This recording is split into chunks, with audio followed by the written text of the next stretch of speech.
Hello everyone and welcome to my YouTube channel BNB Daily Spoiler. Big mistake. Diane pregnant after sleeping with RJ.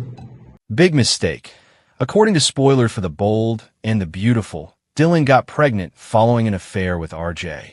When Dylan got to Los Angeles, she had a plan. A small, unwavering hope that the city would treat her well, as it had treated the people she had loved. She had always been the kind of woman who kept lists and made decisions based on them. She had lived long enough to smooth the edges off much of her impetuous, young self, so she had answers to most questions. But sometimes life does what soap operas do best. It takes away your map and leaves you with a worthless compass. R.J. Forrester was a complicated and seductive figure in the city, the son bearing the family name and the messy crown of expectation atop his head. Although he was more than 10 years younger than Dylan, soap operas have different age and gravity rules. R.J. had the reckless, impetuous disposition that his ancestors had promised. His charm with the edges filed down and his weakness, which he hid like a fine belt, were only visible to those who could be crafty with kindness. They should have been simple, friends laughing over coffee, co-workers in the same industry. Instead, they were destroyed by an after-work party where the lights went down, the laughter grew louder, and one drink led to another. They both felt worn out in the same way that people who have been unable to sleep due to non-biological reasons do. Two adults reached a single, unpleasant-sounding, mutually acceptable decision during the course of one night. The daily face of reality in the morning included coffee, SMS, and the little excuses we make to ourselves when we cross a line. As usual, Dylan compartmentalized. She assured herself that since she had mastered the art of absorbing consequences, there would be none. Imaginative and shaken, RJ conveyed a message that seemed to be both tender and possessive. They made a silent decision to keep the night between them. They are fragile, though, in a town that deals in secrets. In the early hours of the later day, life took a different turn. The way a line on a test appears thin, then certain, then ridiculously permanent, gives it the soap opera seriousness of an earthquake. She was carrying a white stick in the same way as a verdict, Dylan found out. It was favorable. The choices your body makes are not supported by your head. Panic was a cold, unadulterated feeling. Instead of hurrying, it settled with the weighty certainty of a verdict. Dylan's first thoughts were a pragmatic list of consequences, such as difficulties at work, a public scandal, the Forrester name in the background, and the abrupt division of her carefully planned life in half. She had a second, more personal fear. How would RJ reply? How would she tell him? Had she really welcomed a life into the world, even though she had slept with him? Who even gets to get ready for news like this? She called him at that hour, when the city was still awake. The streets were still mild and bearable, and the phone sounded like fate. RJ heard his voice, a mixture of alarm and slumber, on the second ring. Dylan. She revealed everything about herself in that one sentence. She breathed the news into the phone. His response was a sharp, raw thing that could have split them both, rather than instant paralysis. Are you certain? How far along are you? Came after a brief silence. His voice broke at the end. We need to. They met that morning at a diner that still had greasy spoons and honest coffee. The city was alive with discoveries that would change people's lives all around them. RJ. He reached across a Formica table for her hand, like a man trying to ground himself in reality. Instead of hands that had been constrained by privilege, Dylan saw the unadulterated compassion in him at that precise moment. Hands that trembled with the sheer responsibility of wanting to do the right thing. The first decision was difficult and practical. Inform those closest to them or withhold the news. For RJ, whose family revolved around public announcements like planets around sun, the answer was challenging. His father, a Forrester with equal parts ideas and rage, would not comprehend. The family's PR strategies were ruthlessly successful in manipulating the narrative. Because his life had been more peaceful and less scrutinized, Dylan believed that staying silent was both a kind of mercy and a kind of cowardice.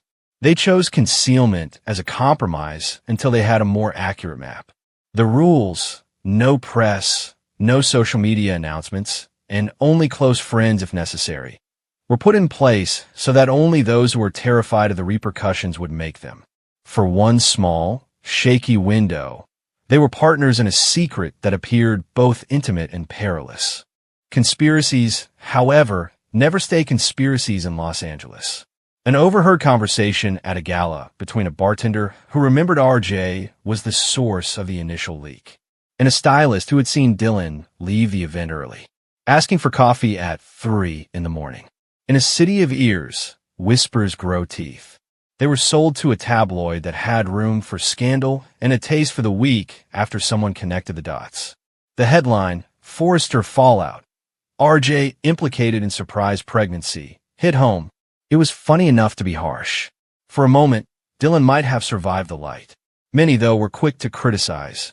Privacy became a punishment as some moralists muttered about ambition and reputation, while others called the age difference irresponsible.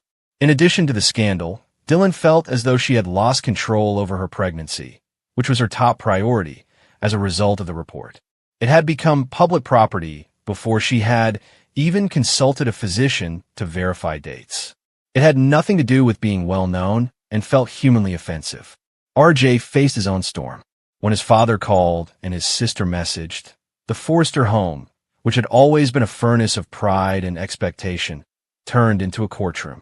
There were two types of loyalty, those that needed distance and those that needed defense. RJ resolved to defend Dylan in private while fighting in public. The Forrester elders became restless. For a split second, it seemed as though the family would use publicists and attorneys as shields to cut through the scandal with the precision of a corporate scalpel, leaving Dylan and RJ without any damage to their reputations. But reputations are brittle. In private, Dylan's contracts were reviewed. A fashion house that had been thinking about collaborating with Dylan halted the project. People who had appreciated her artwork called and apologized in a contract-like manner. Over time, professional normalcy was gradually suppressed. Dylan's own mixed emotions are the more challenging human element. You have to make certain choices when someone else's life takes precedence over your own. She cherished art, design, and the way a line could make a body feel at home. But she also cherished the freedom that came with making one's own, unreserved decisions. She asked herself if she wanted a child now. Did she keep it as a way to punish herself? Did the tabloid suggest that this was an ambition disguised as parenthood?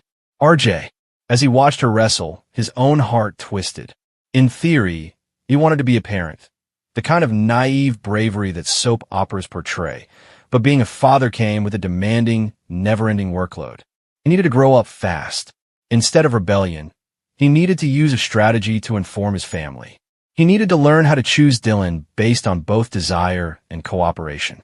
They told a few people who were significant and had earned the right, but it felt like a bandage with a hole in it.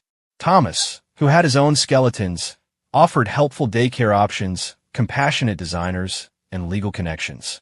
Hope became an ally in the Forrester world, if anyone could be a soft landing. She was delicate, compassionate, and incredibly adept at distinguishing between the sentimental and the pragmatic. For a while, they attempted a precarious normalcy. Dylan hid his doctor's appointments and found a small midwife in a neighborhood that exuded eucalyptus and potential. RJ, he started to envision a nursery in a small house out of direct sunlight, where he could teach a child how to toss a baseball and love a hymn just as much. They bought a crib in secret. As they argued over names, they discovered tenderness that felt like a net during those vulnerable times. But the world was impatient. The tabloids smelled strongly of blood. An ex-partner designer who had wanted Dylan to appear on a runway gave the media some rumors in return for attention. An influencer in dire need of hits hinted at weeks-old audio that could be spun like gold. Dylan's emotional labor was exacerbated by the cultural labor of having that life comprehended and assessed, in addition to the biological challenge of creating a life. And the most common form, dread, was the biggest test. Dylan had a nighttime scare when she was 12 weeks old, which sent her to the hospital in pain and anxiety and made her think about possibilities and loss. RJ ran there as though he had learned how quickly love can burn one's lungs. The monitor beeped in a clinical, uncaring rhythm. When the doctor informed them of the wonderful news, that the baby's heartbeat was strong, patient, and remarkable, the relief was overwhelming.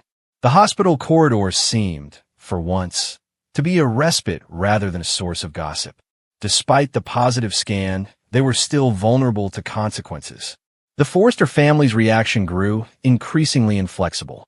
A cold and calculated statement was made by RJ's father, who had built up an empire of reputation and legacy. The family would support their son, they said, but they would not keep quiet about protecting the brand.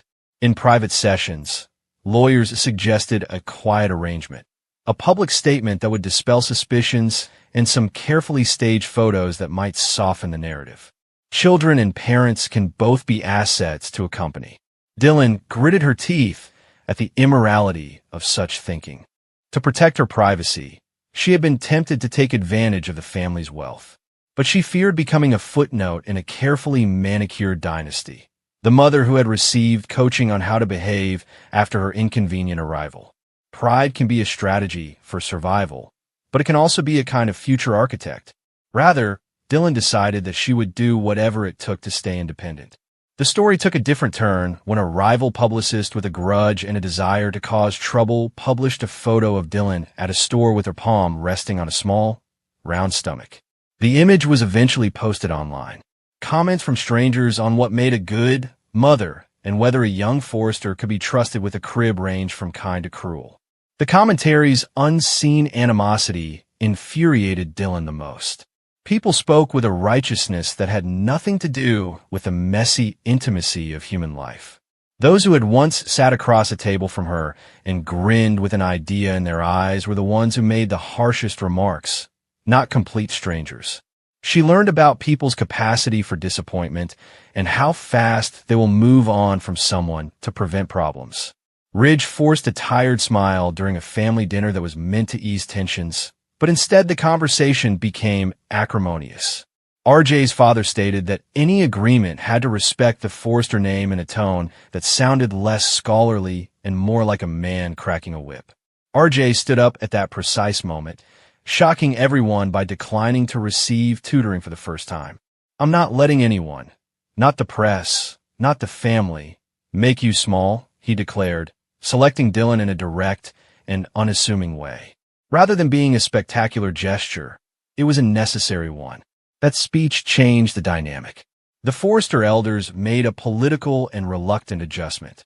The family made it clear that certain behaviors would not be accepted, but they would also offer resources like a doctor and protection if necessary.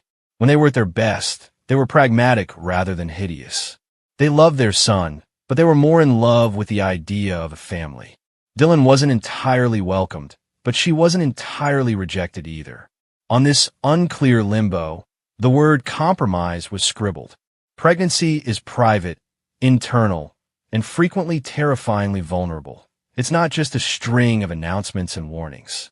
2 pretzels were left in a paper bag. Dylan was sitting on a quiet park bench, and a tiny flutter told her that a life had decided to demand to be watched. Instead of being cinematic, this moment was modest and shocking. She gave RJ a phone call. He was probably at a design studio, haggling with a vendor. They both laughed, the sound of 2 people who had learned to use fear to make small pleasures matter. Nonetheless, the soap opera's central theme is conflict, which appears on several levels. According to a startling article full of anonymous insiders, Dylan had been attempting to turn the pregnancy into stability by leaving the artist's life and joining the Forrester inner circle. It accused her of crimes of ambition that she had not committed and of motivations that she did not possess. The article claims that the child would be used as a negotiating chip. Furious and hurt, Dylan thought about suing for defamation. RJ wanted to use a different tactic. Public candor, the kind of vulnerability that could put an end to the mob. They publicly disagreed for the first time. Rather than the child, the dispute was about how to handle the light that had been turned on them. Dylan wanted to demonstrate self-possession by choosing the child instead of using it as leverage. RJ wanted to protect the child's reputation and future. Neither was exactly right. Both of them were human. As the months passed, another thing happened. RJ grew into a man that was hard for the tabloids to ridicule. He developed the capacity to speak intelligibly about paternity, parental rights, and the real responsibility of being present during challenging meetings. He mended relationships that had been damaged. He went to ultrasounds and doctor's appointments. He learned how to hold Dylan in public to show the world that their alliance was real. After that, Dylan learned how to ask for help. Her career had been built on fierce independence, so she had never mastered the art of asking. She allowed friends to bring dinner, gave herself a little downtime, and occasionally let a sisterly coworker watch the baby. The small deeds of kindness accumulated like stitches. Danger and betrayal continued. A jealous ex-partner tried to win RJ's affection by implying that Dylan had exploited him. A rival brand posed a threat to a smear campaign. The ultrasound rooms, the evenings they assembled a crib while watching a corny movie they pretended not to like, and the quiet arguments over names, on the other hand, gave rise to something sweet in the home spaces. When the baby, a tiny girl with RJ's mouth and a stubborn tuft of hair, was born, the public's response was a mix of relief and curiosity. The Forrester machine presented the child as a new hope, a potential future in both couture and dynasty. Dylan objected to the baby's identity being combined with a brand. She insisted on a covert celebration. RJ was once a charming but untidy boy, now appeared to be a man initiated into responsibility as he stood in the delivery room. Instead of the headlines, he wept for his child's small, pure wonder. He looked at Dylan with a sensitivity that had grown over months of struggle, public indignation, and silent devotion. In the months that followed, they renegotiated their living arrangements. Dylan returned to work on her terms, balancing appointments for medical care with calls for design pitches. RJ protected the small core they had established while managing the family's expectations. They found that in the aftermath of chaos, love is less about perfection and more about being willing to show up when things are painfully small and filthy. The murmur of the city persisted. Some people pardoned them, some didn't. But in the quiet rooms where diapers were changed and lullabies hummed off-key, Dylan and RJ had written a new playbook. They had been forced to face the kinds of decisions that mature people make: honesty, accountability, and the messy bravery of putting someone else before themselves after one hot night of poor decision-making. Did they intend to come to this conclusion? Of course not. But in the world of soap operas, tentative endings and flexible resolutions work best. What mattered was the imperfect choice they had made to be present for the life they had created, the thread that kept everything from falling apart. They found a strange and fierce beauty in the forward motion of a stroller and late-night feedings. Life that insisted on living in spite of everything, while scandal and regret remained in their rearview mirror. This is ultimately the kind of spoiler that matters. People make big mistakes, and sometimes those mistakes lay the groundwork for a meaningful life.